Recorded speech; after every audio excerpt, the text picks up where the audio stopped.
Exodus Kapitulo 15. Ang awit ni Moises. Umawit si Moises at ang mga Israelita ng awit sa Panginoon. Aawitan ko ang Panginoon dahil lubos siyang nagtagumpay. Itinapon niya sa dagat ang mga kabayo at ang mga sakay nito. Ang Panginoon ang nagbibigay sa akin ng lakas. At siya ang aking awit. Siya ang nagligtas sa akin. Siya ang aking Diyos, at pupurihin ko siya. Siya ang Diyos ng aking Ama, at itataas ko siya. Panginoon ang kanyang pangalan, isa siyang mandirigma. Itinapon niya sa dagat ang mga karwahe at mga sundalo ng Faraon. Nalunod ang pinakamagagaling na opisyal ng Faraon sa dagat na pula. Nalunod sila sa malalim na tubig. Lumubog sila sa kailaliman katulad ng isang bato. Dakila ang kapangyarihan niyo, O Panginoon. Sa pamamagitan nito, dinurog niyo ang inyong mga kaaway. Sa inyong kapangyarihan, ibinagsak niyo ang mga kumikalaban sa inyo. Ipinadama niyo sa kanila ang inyong galit na siyang tumupok sa kanila na parang dayami. Sa isang ihip niyo lang, nahati ang tubig. Ang dumadaluyong na tubig ay nahati at tumayo na parang pader. Natuyo ang malalim na dagat. Sinabi ng nagyayabang na kaaway, hahabulan ko sila at huhulihin. Paghahati-hatiin ko ang kanilang mga kayamanan at bubusugan ko nito ang aking sarili. Bubunutin ko ang aking espada at lilipulin sila.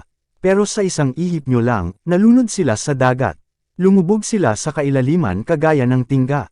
O Panginoon, sino po ba ang Diyos na katulad nyo?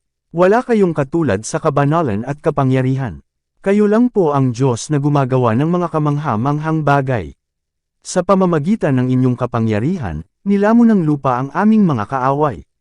Sa pamamagitan ng walang tigil nyong pagmamahal, gagabayan nyo ang inyong mga iniligtas. Sa pamamagitan ng inyong lakas, gagabayan nyo sila sa banal nyong tahanan. Maririnig ito ng mga bansa at manganginig sila sa takot. Lubhang matatakot ang mga Filisteo. Ang mga pinuno ng Edom at Moab ay manganginig sa takot. At ang mga pinuno ng Canaan ay hihimatayin sa takot. Tunay na matatakot sila. Sa pamamagitan ng inyong kapangyarihan, sila'y magiging parang bato na hindi nakakakilos. Hanggang sa makadaan ang inyong mga mamamayan na inyong iniligtas, O Panginoon. Dadalhin niyo ang mga mamamayan ninyo sa inyong lupain. At ilalagay niyo sila sa bundok na pagmamay-ari ninyo. Ang lugar na ginawa niyong tahanan, O Panginoon. Ang templong kayo mismo ang gumawa. Maghahari kayo, O Panginoon magpakailanman. Tinabyunan ng Panginoon ng tubig ang mga kabayo, mga karwahe at mga mangangabayo ng Faraon matapos na makatawid ang mga Israelita sa tuyong lupa sa gitna ng dagat. Kumuha ng tamburin si Miriam na propeta at kapatid ni Aaron, at pinangunahan niya ang mga babae sa pagtugtog ng tamburin at pagsayaw. Inawit ni Miriam ang awit na ito sa kanila. Umawit kayo sa Panginoon dahil lubos siyang nagtagumpay. Itinapon niya sa dagat ang mga kabayo at ang mga sakay nito. Ang mapait na tubig, at dinala ni Moises ang mga Israelita mula sa dagat na pula papunta sa ilang ng Shur. Sa loob ng 3 araw, naglakbay sila sa ilang at wala silang nakitang tubig. Nang makarating sila sa Mara, nakakita sila ng tubig, pero hindi nila ito mainom dahil mapait.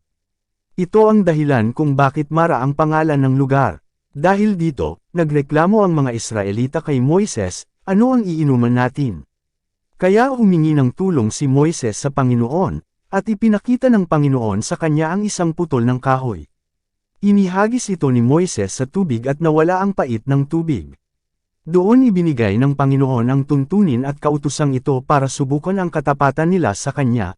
Kung susundin ninyo ako ng buong puso, ang Panginoon na inyong Diyos, at gagawa ng mabuti sa aking paningin, at susundin ang aking mga kautusan at tuntunin, hindi ko kayo padadalhan ng mga karamdaman gaya ng ipinadala ko sa mga Egyptyo, dahil ako ang Panginoon, ang nagpapagaling sa inyo.